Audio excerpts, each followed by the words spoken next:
Hallo, herzlich willkommen beim Tourtagebuch der Night of the Proms 2019.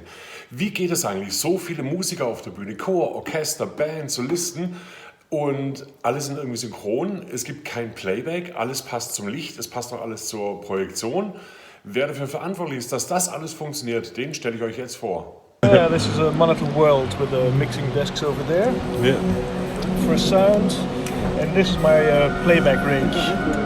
So you're an expert on almost everything. If I read your homepage, it's like you're a music producer, you're a graphical artist, sound artist.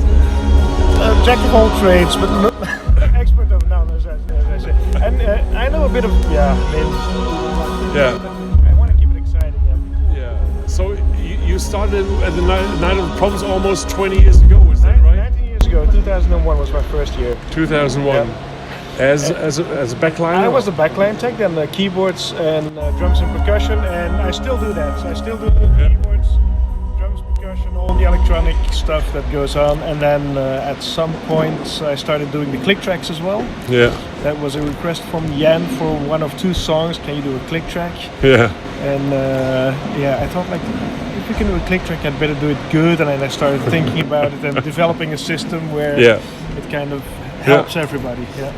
So can you explain a click track? What is that for? Well, a click track basically it keeps everybody in time. It's basically a metronome. It's maybe we should record a little piece of it at some point, audio or whatever, so you can cut. But yeah, it is basically a metronome for everybody, which is very useful on a stage like this, in a production like this, where the distances are so big. I mean, there's a violin player up there and a trumpet player up there. They're 30, 40 meters from each other. Everything is really huge here, and the sound bounces off the walls, and timing starts to get a little bit sloppy sometimes. Yeah. The strobes flashing the musician's eyes, they can't see the conductor. It can become really messy. So if everybody hears the same click track, the same tempo in their ears, it's something they can rely on. It's just like, okay, this is the time, here we are at this moment in the song. So this is what you do with the two laptops here. So it's it's a redundant system. So one is a backup for in case it becomes so important that in case it fails, you need a backup, of course. Yeah. But and I spent a lot of time programming it, and you can see like tempo changes. These are the curves here. Tempos goes up and down. With classical music, you often have that. This is an O Fortuna, for example. I think it is. Yes, it is. See, O Fortuna kind of gradually ramps up the tempo. Then the next song is a lot slower, stuff like that. Yeah. So when I see you setting up the whole stage every day, you start to work in the morning. I mean, you're setting up. I saw you doing the drums and whatever is needed. So how long does it take to set up a show like this here? For me personally, actually not that long. I start at 11. Okay. I mean, those riggers and the light guys will start at 7 in the morning or something. Yeah. I start at 11. Okay. And then I'm kind of busy all day long, setting up the stage, and all the backline takes about 2 hours, I guess. Yeah. And then it's fine-tuning, tweaking, programming, doing little things. So you've been touring all around the world with artists like Roger Hodgins. Yeah. You're doing the backline for Anastasia, for all different artists. Yeah. I read. What is so different here with the Night of the Proms compared to any other tour? The Night of the Proms is just one of a kind. The level is so high on any field. I mean, the lights, the sound, the way people work together, it's a huge production. It's like 12, 13 tracks we have. We do back-to-backs. The way it still amazes me after 20 years when I see how we tear this production down after the show, and tomorrow we set it up somewhere else. Yeah. I don't think there's any production in the world who does that. I mean, such a big production who has back-to-backs. Yeah. Most big artists, they have like a building day and stuff like that.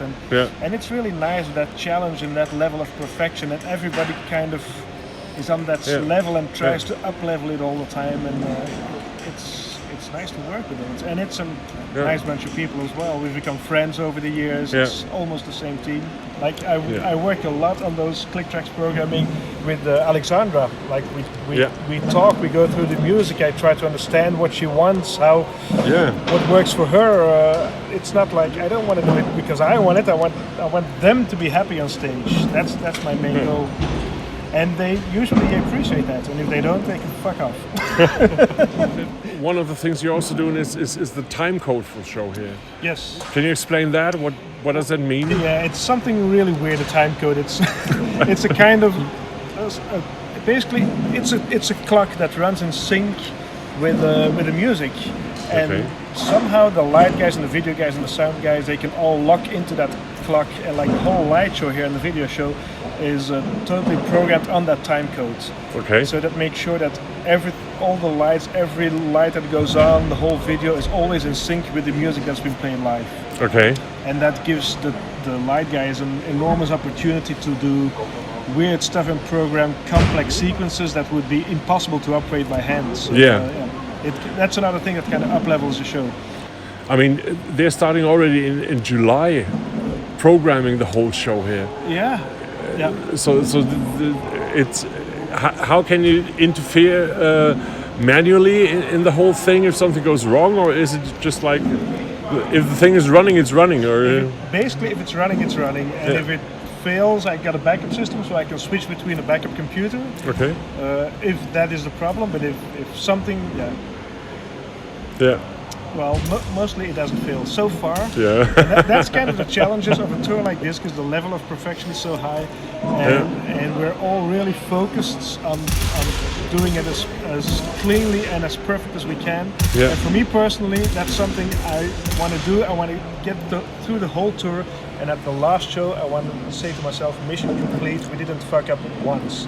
Mission then accomplished. I'm really happy. And I'm pretty sure everybody on this tour is like that. It's like we don't want it to fuck up, and we double check and we triple check and we idiot check everything until it needs to work every single day. It's too important. What thrills you after all these years to go on tour, still going on tour, and is there a magic of tour life, or what is it? It's a bit of an adventure.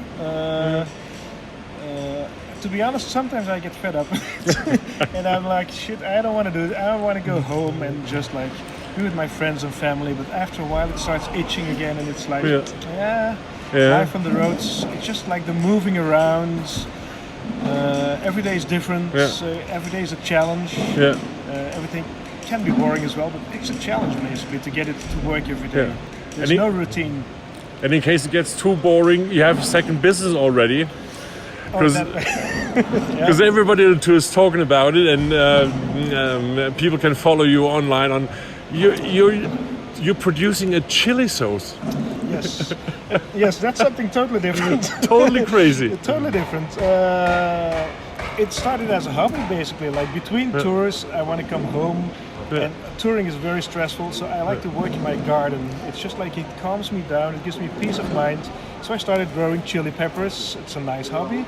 And then I had a lot of chili peppers, so I started putting them in the freezer, making things with them. Finally made sauces. And then I had too much sauce, so I gave it away to people on tour, and everybody kept on telling, oh, it's a great sauce. You got to put it on the market. Well, there's nobody on the tour here who hasn't got one of your sauces in his flight case or in his bag. Yeah, it's like it's I really sell a crazy. lot of sauce in this tour. There's more than 200 people on tour, so there's a lot of customers. So thanks for showing us what you're doing, and thanks for explaining everything. Yep. You're welcome.